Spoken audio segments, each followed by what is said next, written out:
Welcome, everyone, to the C-Suite Marketing Perspectives podcast for B2B companies. And today we have, when I say unique conversation, this is a conversation that I have not read, I have not seen, I have not had before. This is a conversation with the CRO and the CMO of a B2B company. And how do we solve this problem that's been an age-old problem between marketing and sales on alignment? And how you partner together. And, Shawn and Tristan, I'm going to let you introduce yourselves and a little bit about your career. But one thing I will say is that Shawn, I had the pleasure of meeting when he was anointed CRO of the year a couple of months ago. So that gives you some extra credibility. We get some points that get added on to the credibility stage here for you. Shawn, I'll let you maybe kick it off in terms of just give us a little bit more of an introduction, maybe even the full name, and what you've done throughout your career and what you're doing right now before we get into the subject matter that is at the heart of how do we solve this alignment or misalignment between marketing and sales.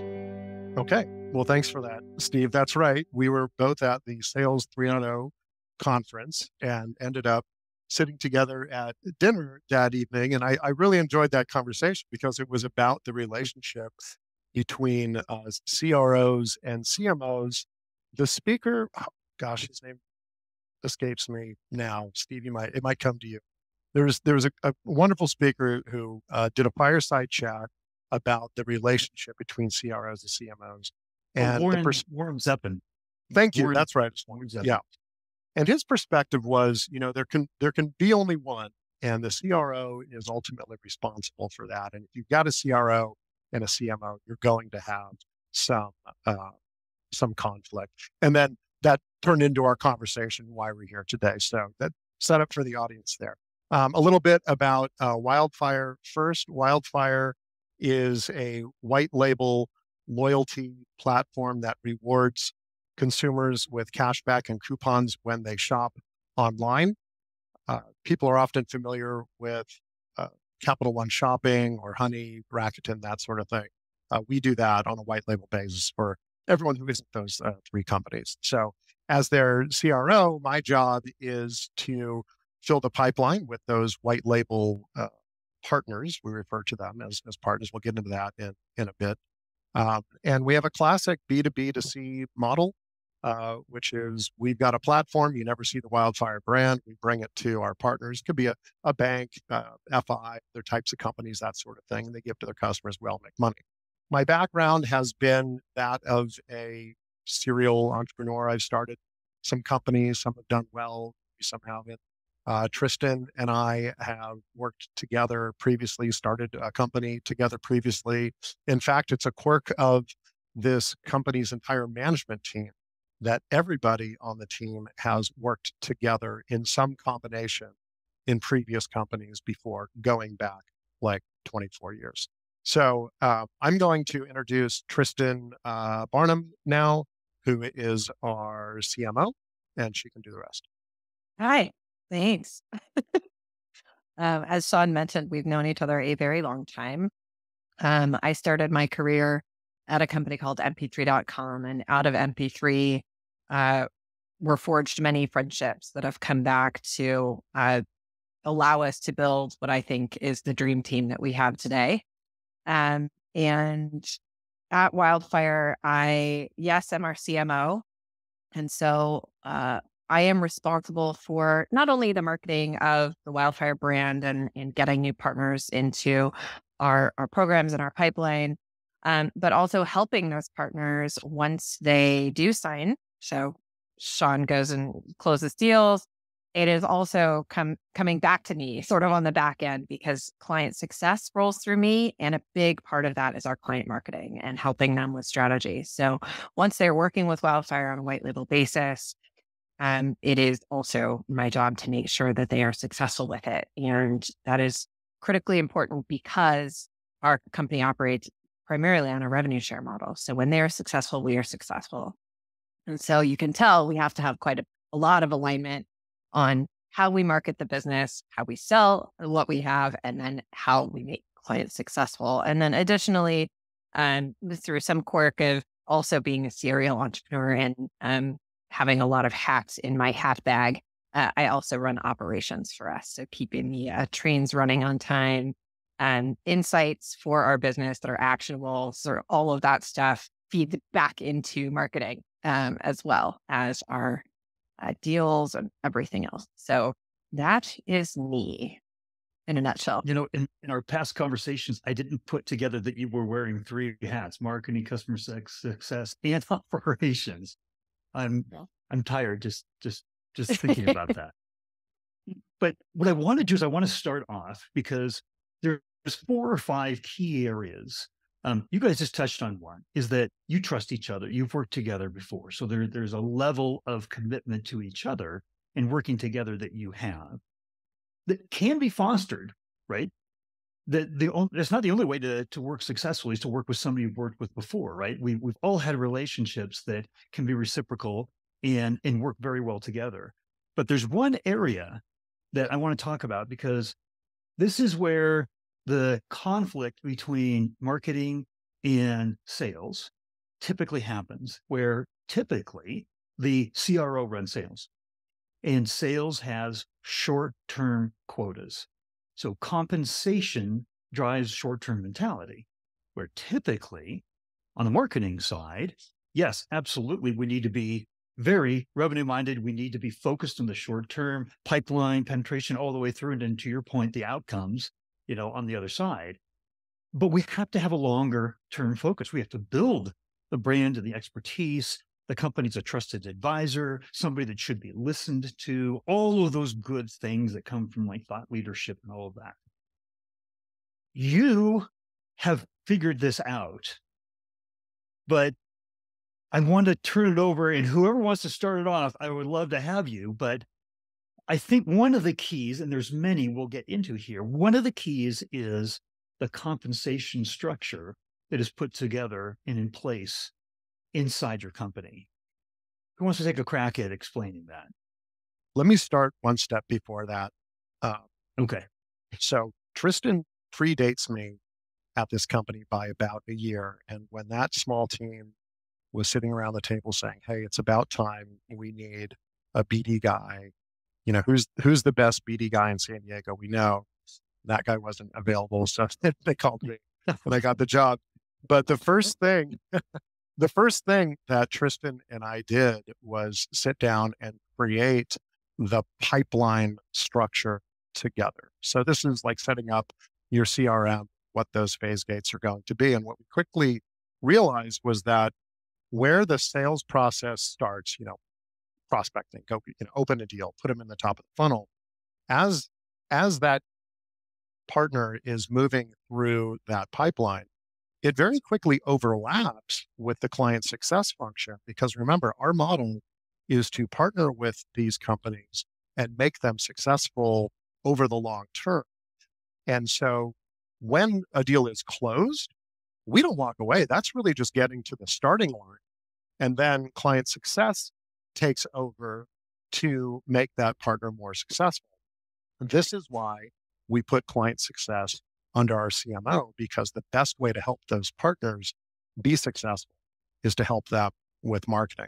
And so to your question now about incentives, none of the salespeople or the client success reps have a commission-based incentive plan.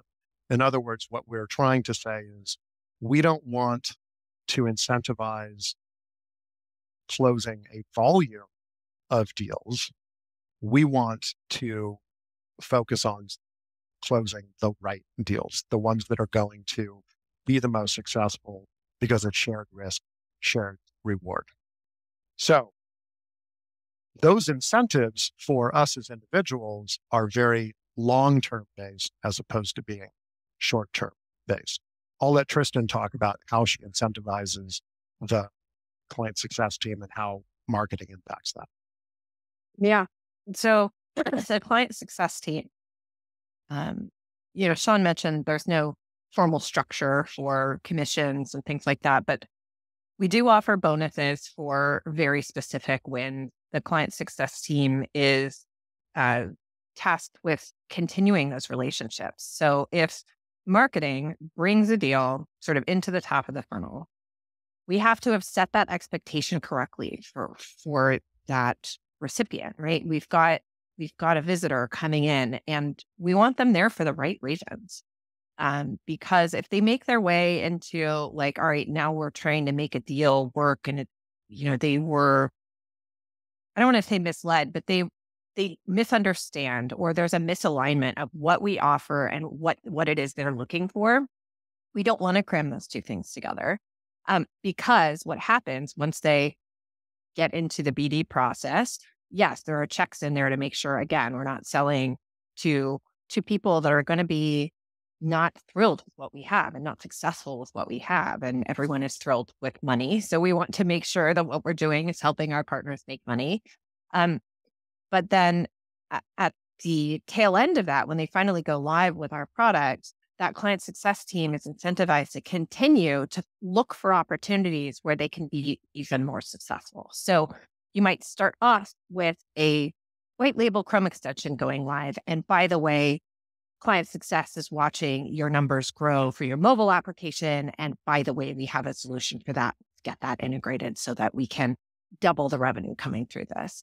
And so when those types of deals continue to close within our current partners, those are the type of things that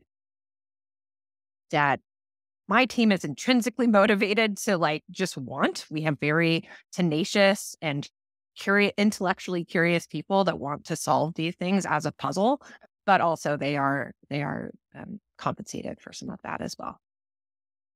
So what you have done is you have formalized what every B2B organization should be doing. If the B2B company is focused on client outcomes, it is absolutely the best way for the growth of the company. The success of your customers is equivalent to your success, right? So having customer success under marketing, having that focus, having compensation in that direction is literally an insight that everybody that's listening to this podcast should be thinking about and should be writing down right now. And even the names of, sorry to interrupt you, Steve, that the names of even our deal milestones that we have are all client focused. They're all partner focused. These are just the language that we use in these things. And you talked about sort of sitting down and formalizing this. It didn't feel very formal when it was happening. Shawn rolled over one afternoon at 4:00. We cracked open a bottle of wine, pulled up 2 monitors, some great big paper, started writing stuff down and building what we knew should be a business development process, a sales process that would turn into successful deals on the back end. That informed the marketing. How do I get people into this pipeline? And all of it was just developed with the partner in mind. And that has permeated the entire organization from marketing all the way through honestly the product itself. Mm-hmm.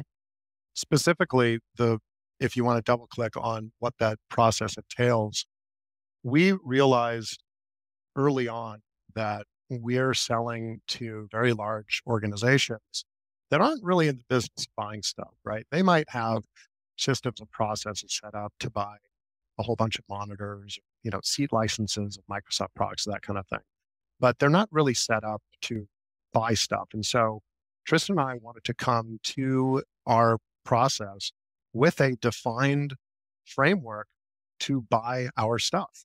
And there are very specific steps that we take with them, all designed to give our partners all of the inputs they need for their business case that they need to develop internally, that they then run up the flagpole and get approvals for and share in their matrix team and that sort of thing. So things like, the LOE, financial inputs, what are the costs, what's the unit economics, what's the opportunity overall, what's the marketing lift going to be, what's required as a commitment to marketing, for instance, to make this successful, like all of those inputs from product, from CS, from marketing, from engineering, everyone is involved. You hear it often, everyone sells. In our case, that is true. And what we end up with is a very efficient process that gives our customers what they need, to the extent that, and we talked about this in a previous conversation, to the extent that if we get through that process and there's a misfit at all, if it doesn't look like it's going to work, we feel that it is our job as a trusted advisor to that potential partner to walk away from the deal and find them a better solution if there is one. And we have done that. That is amazing. I definitely was going to round us around to that point, so I'm glad you brought us here. There's a rare company that actually has the kind of the gumption to actually do that and say, we're not right for you, right? We're going to leave some revenue on the table because it's not the right cultural fit. And that's one of the things that just impressed me so much is you have a culture here from right down from calling clients partners that puts a different mindset, right, on who they are. And John, one thing that you just said there, I want you to maybe translate for others that are watching right now. When you talk about how you are going to help your customers purchase product, right? How you're basically going to help them work with you. How does that translate to any other SaaS or B2B company out here, right? Because that's helping the client do what you want them to do, makes them more successful, at least that should, right? And helps us be more successful. This is something that we all should be doing. What's the thinking behind that is learning for everybody that's watching here today? Okay. I think anybody who is watching or listening has run into, they've run into a deal that has gotten stalled at some point. And usually what happens when a deal is stalled is that their contact, the person at the company that has the will, they want to buy your product, they don't know what the next step is, right? They're operating in perhaps a large, certainly a matrix organization. There are multiple stakeholders who have to chime in, provide approvals, et cetera, et cetera. And they may not know. If someone says, oh yeah, it's in purchasing, it's not in purchasing, right? They're just trying to buy time to figure out what's happening. By recognizing that they don't have a set process for doing this, they don't have an incentive to move through the funnel necessarily, through your funnel, and they don't even know what your funnel is. If you are just transparent about it and say up front, here's what we're going to do. We have this defined process that's going to walk you step by step. You give me 3 1-hour sessions with the right people. I'll give you all of the inputs you need to make a clear decision. And now I'm acting as your partner. I'm on your side of the table with you to help you do this. That is the most effective thing that a CRO, anyone in sales leadership position right now that has run into stalled deals could do differently. Just bring a process and they will absolutely appreciate it for it. Tristan, what do you have to add to that? Because that's amazing. I have like 3 follow-up questions, but I want to get your point of view on it. Yeah, my point of view is making sure that I am there to understand what's stalling those deals and supplying any input that can help prevent the stall in the first place from a marketing perspective. Maybe it's a little shift in the marketing that we do to a certain segment, and to make sure we use certain language that is not normal for us, but it's totally normal for them and unlocks them past something. So constantly listening to avoid the stalls, but then also understand what inputs that Shawn's team may need. Beautiful slides, beautiful case studies, whatever it is that's going to help get them through. We are there to support all of that, because if we can get the right deals through, then we get to take them on the back end and make them super successful. So it's a supporting role, but it comes from an understanding of what's happening in the first place. And so I am frequently involved in a lot of those discussions about stalled deals. I sit in on those BD meetings that happen every week to talk about deals that are in the pipeline and what might be happening with them. And I've got my ears perked up at all times for ways to help get deals through. That's not happening in every organization. I'll tell you that right now. But so here's my simple takeaway from this. We actually even wrote a meme about this between marketing and sales, and it was the CMO saying, "I got a great relationship with my CRO. You know how many MQLs I throw over the wall?" What your two are describing here is typically in the sales department, there is an end goal, the sale, right? And then the sale is thrown over the wall to customer success, right? Distinct silos that are all in the same organization. And what I'm hearing is, Shawn, you're saying, no, there's an actual plan, there's a set of expectations that sales has, that where the close of the deal is the start, and it's treated that way. And I'm hearing you, Tristan, say that we're actually trying to help. If there is a plan that is a process like that, we're trying to help set the right expectations, and we're listening, and we're trying to support that so that there isn't this kind of disconnect at the end that we don't know what's going on. Right. So that is absolutely brilliant. That is all three departments working together. Now, customer success is under you. So this is the two of you, right? Coming together. This is not something that can't be done in any organization, maybe with or without a bottle of wine. I don't know, but It's helpful. That's fair. Tell me a little bit. I want to just kind of go back and, Shawn, something right before we hit the record button, you were basically alluding to the fact there's never been a salesperson alive that wants a quota, that wants to be commission, compensated based on commission, right? That's right. So tell me about how you train and you mentor your sales team to have a longer term focus. Because I imagine they're coming from different organizations where they've had quotas. There's a mentality, there's a mindset, right, that has to be dramatically changed. But you tell me, like, how does that process work? We make a pretty hard distinction between sales and business development.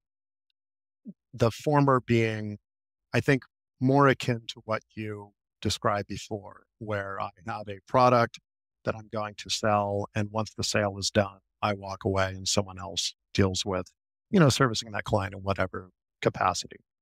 Business development to us is about establishing a long-term relationship.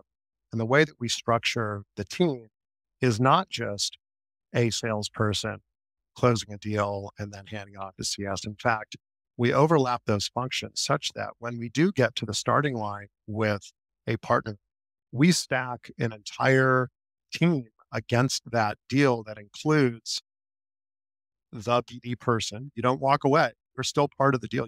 You are the relationship manager responsible ultimately for the business side of that relationship. There's a dedicated CS person or people who have ultimate tactical control over the relationship, product, engineering, marketing. Something we haven't touched on yet, but now is a good time, as good a time as any, is that under Tristan, there is also a partner marketing group that does nothing but help apply best practices and other learnings to each of our partners from the many dozens of other partners we have to make them more successful. So rather than having a serial relationship between our departments, we have a much more cohesive, overlapped relationship, and we work as a team to make our partners as successful as they possibly can be. To your point about commissions, what that means is that for the BD people that work directly with me on my team, we are incentivizing them in the long term. I guess that's the best way to put it. There is no monthly or quarterly quota, even annually. We don't think of our deal cycles in terms of quotas. We don't want a certain number of deals. Yes, Tristan and I, along with our CEO, Jordan, are looking at revenue, right, as a goal. That's completely rational. But the way that we get there is much more of a, I guess in sales terms, it's much more of a slow dime than a quick nickel, right? And so the comp plans for everyone involved in generating revenue looks more like long-term incentives, stock options. Yes, there are bonuses. Those bonuses are largely subjective. And one of the subjective criteria is, as Tristan mentioned, the quality of the deal, not necessarily the quantity of the deals that you closed. So this is a question for both of you. How does this system impact employee morale, employee productivity, right? Working under a system where, because we've all heard it, right?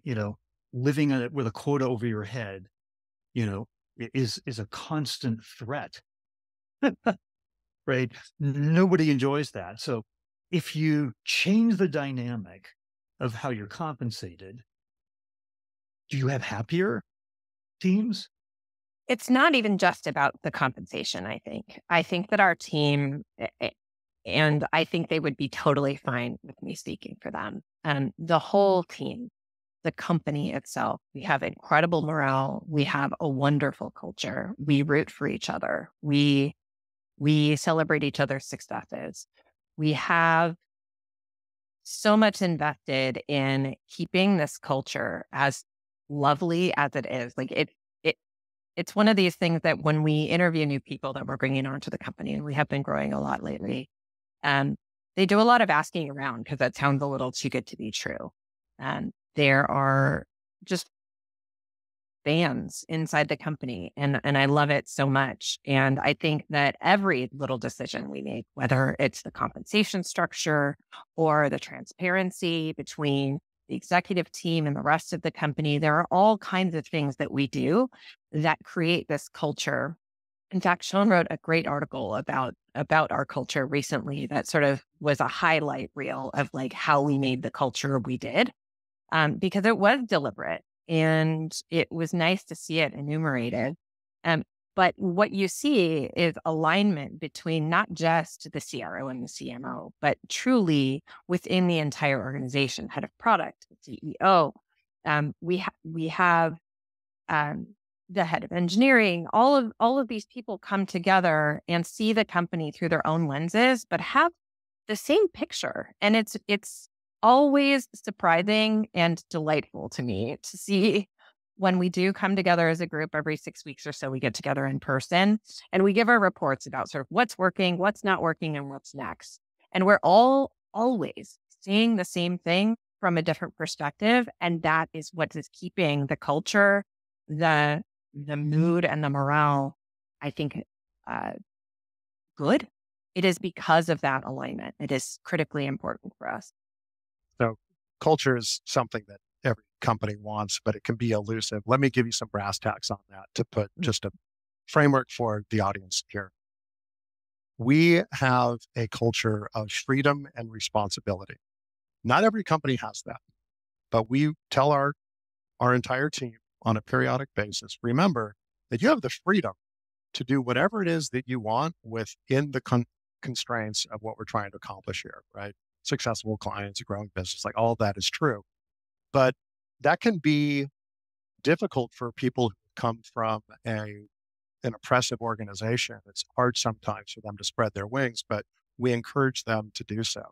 The other side of that coin is with great freedom comes great responsibility. You have the responsibility to act in a way that's going to move the entire team forward. And we encapsulate this in, I'm now envisioning this slide deck that we use to communicate this, but there's one page in there where it says, good decision, good. Bad decision, good. No decision, bad, right? And so what we're telling our team is that this is a safe environment. We expect everyone to fail periodically. How else are you going to learn? Right? We learn more from our failures than our successes. In a culture that is oppressive, you're not going to see that. You're going to see people living in fear for making a mistake or something like that. We embrace those things, we learn from them, and we move on. And those are the underpinnings of the culture that Tristan's describing that any company can put in place. That is it's an easy thing to do, to trust adults to do their job well. Completely reasonable thing to do. But I think as companies grow, it gets harder for them to do that for various reasons, but we do not have such a problem. You know what this all means to me? Anybody that's worked in the startup environment, and I'm a SaaS founder myself, and we have to go through the rounds of raising funds and everything. And what you're trained is that one of the most important aspects of getting investment is the team. You can have the best tech roadmap, right? You can have, the best plan, here's how we're going to dominate our TAM, all of that. But the investors want to invest in the team. And what I'm taking away here is that not only have you kind of put together a team that has worked together, but you've put together a culture that fosters a team, like a true team that supports each other. And put in light of that perspective of investors will put their dollars, right, their investment in trying to get multiples in return into a team. Why don't we spend more time strategically thinking about what you've done here, right, and how you build a team that's going to create success? You're right. Having a great team de-risks an investment significantly because to some degree, it ensures the success of the company. I think that most people are hired into a job.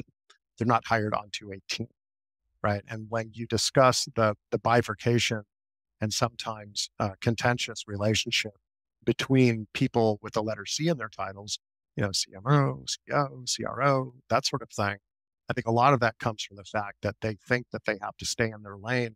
It may not even occur to them that they could, as Tristan says, come over to my house, we'll crack a bottle of wine, we'll sit down, and we'll just collaborate on this. It may not even occur to them that's even within the job description, but it's absolutely what you can do. And if a couple, three people, at or near the top of any organization, I don't just mean people with C's in their title, but if you're an EVP, an SVP, or if you're just a group leader and you've got 10 people on your team, you can do this inside of your org at any level. We just encourage it at all levels. We happen to do it. It's really not that difficult to figure out. It's just a philosophical a shift in mindset, really. That's all it is. So there was, and I forget which previous discussion this was in, but you have a reward system, Shawn, that you give something out. I can't remember when you give it or what it was, but I was really impressed with whatever it was. Right. I know you know what I'm talking about. Could you? So yeah, Tristan was alluding before, like all of the ingredients that go into our culture. One of them is we have the ability and budget to buy each other gifts. So if and could be for no reason, you just like someone who works on your team, they're doing great work. Great. They've had a rough day. I remember I drizzled a guy a 6-pack of something. I forget what it was. It was a while ago. Because he was having a rough time. He appreciated that. But anyone who is not directly on the BD team who helps us close a deal gets I actually have one here. Where'd it go? Over by that. Yep. There we go. One of these handmade copper flasks from Jacob Bromwell. It's not a cheap gift, but it's well appreciated when it happens. So again, but having a culture that encourages people to break down the barriers that I think are put up when you're conducting so much of your life over Zoom and humanize them by addressing them in 3D and a gift shows up on your doorstep, that buys a lot of goodwill. Yeah. And it often shows like how much we've gotten to know each other, right? This might be someone you'd never worked with on a project before. You went through the trenches together on something over the weekend and everyone's exhausted and you got to know each other. And like when a candle shows up at that person's house, that's the smell of their favorite hotel at Disney World that they love, that you got to know that about them. They're delighted. And it's wonderful. Everyone feels good about it. I don't want this to sound like it's some artificial tactic either. It's like, I wish I could get all of these people that do so much good in my life gifts all the time. And the company believes that that's worthwhile enough to fund. And I love that. I'll have to tell you this, and maybe this isn't something I should actually say publicly, but I was about a week ago. My wife had a really hard day the day before, and I got up as Saturday morning. I got up at like 6 a.m. She was still in bed. I went and I got her pumpkin spice latte at Starbucks, right? I came back. It's just a Starbucks. That's all it was, right? And she started crying. She said, Yeah. nobody does things for me, Yeah. right? But it's the gesture, right? Yeah. It's that you put that time and effort into, and you actually thought about somebody, and it was the gesture more than the flask or right? The flask is nice, right? Book or But it's the gesture and it's the thinking behind Yeah. it. Yeah. 100%. So I'm going to give you each a chance to do one of two things. I'm going to let you choose whatever it is you want. Okay. Choice A is, if there was one takeaway that people should have from this conversation, what should it be? Choice 2, what is it that we haven't covered that is part of the important ingredient in the success recipe that you've created? Hmm. And whoever has the idea to go first, jump on in. Little healthy competition here. I have a thought. I totally right. have a thought. So, as far as takeaways are concerned, I think that something that is critically important is this respect that you can develop for other people and their jobs and what it is they're trying to do. And if we're talking about tension between like a CRO and a CMO, understanding what Shawn does and why it matters and what his challenges are involves actually getting to know what those jobs are. Like you can't get that in an email. You have to like get in the trenches a little bit. And so I think the takeaway is don't be afraid to like not stay in your lane. We should all be on the same freeway, headed in the same direction and changing lanes all the time to get to where we need to go. So I think that that is what develops that respect and helps us understand each other and how we both contribute to the success of the company or the failure of the company if we mess up, right? Like these are the types of things that keep us moving in the right direction. I love that. Yeah, I would be a little more prescriptive to anyone listening who may be recognizing that there's in a siloed organization in a leadership position. You can change that tomorrow, right? It takes very little effort to say, hey, I feel like we could be doing better. Maybe everything's going fine, but I feel like we could be doing better if we started to collaborate and overlap our roles in ways that were meaningful to everyone. And you can come with a framework. Piece of paper and a pen is enough to say, I do this, you do that. Here's the Venn diagram overlap. How can we make that not necessarily a perfect circle, but how can we make that overlap more valuable in the center, going in both directions? That's what Tristan was saying. If I understand and have empathy for what you do and how what I'm doing could make you more successful, then I absolutely want to do that because that helps the team.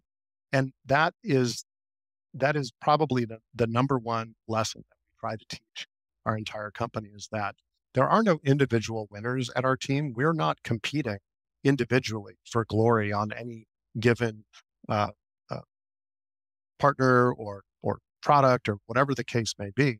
We are trying to all win as a team together, and do that is by helping each other.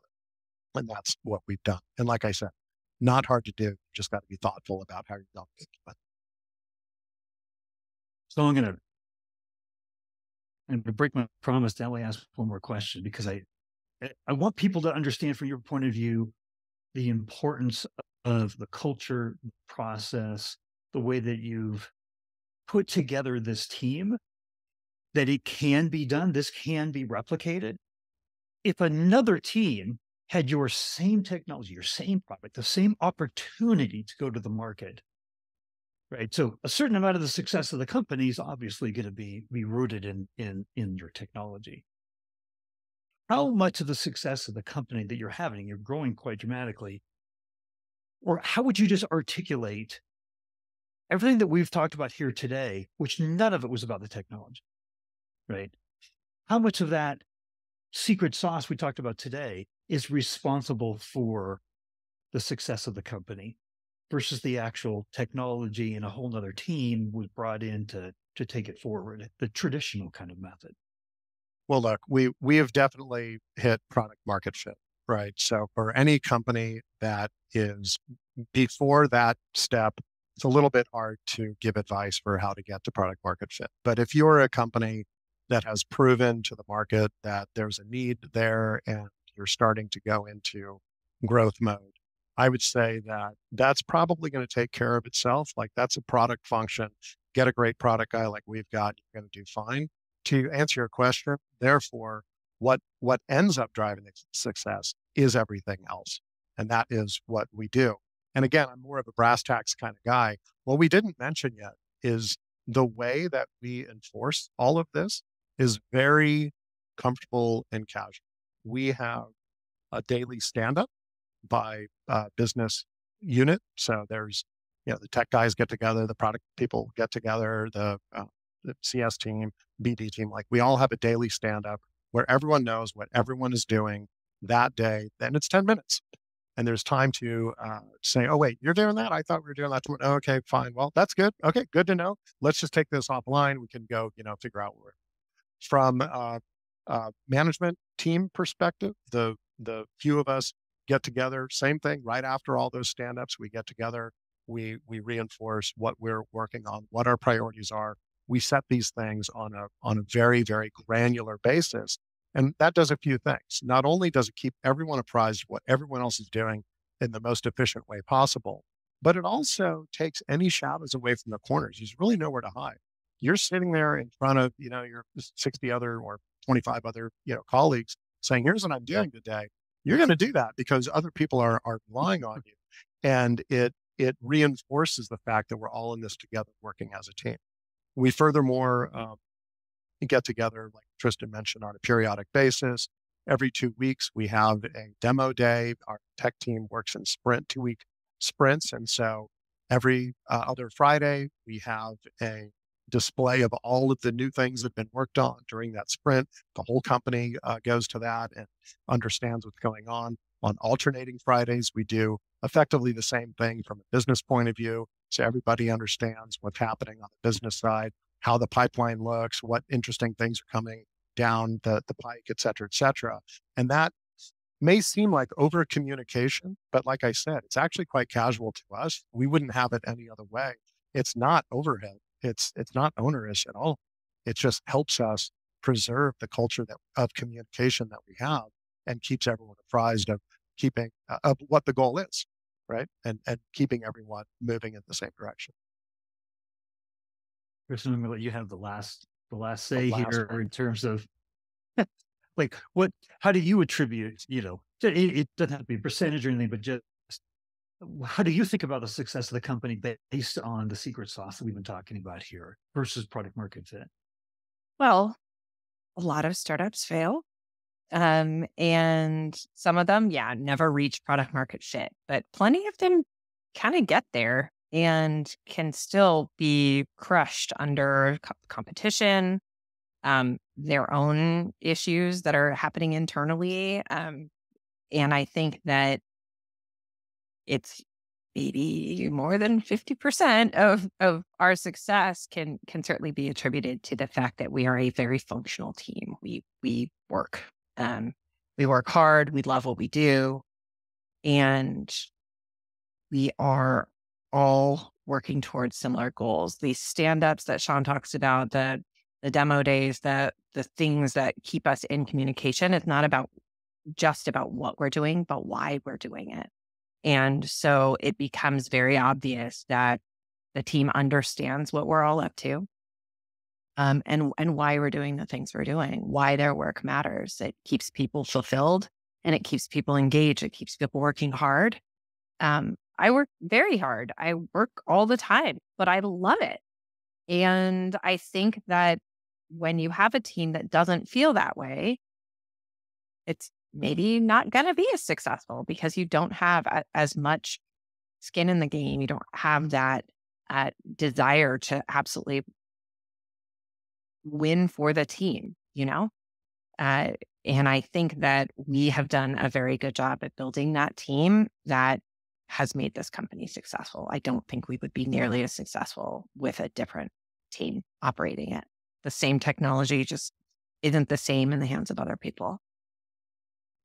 From what I've heard, I would 100% agree. I kind of feel like I've gone through like a Harvard Business School lecture, and I want to send the guys with the clipboards in to follow you, right?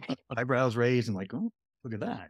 So if there's follow-up questions, would it be appropriate if I sent out with the podcast links to your LinkedIn profiles? Yeah, Is that okay? that'd be great. Sure. That would be perfectly fine. Well, thank you very much for coming on and sharing. And this has been more than a delight. It has been incredibly insightful. Usually there's one or two like really good nuggets to take, right? I think there might be a bag of nuggets that we're going to take from here. Yeah. So thank you very much. All right. Thanks. Thank you. Thanks so much, Steve.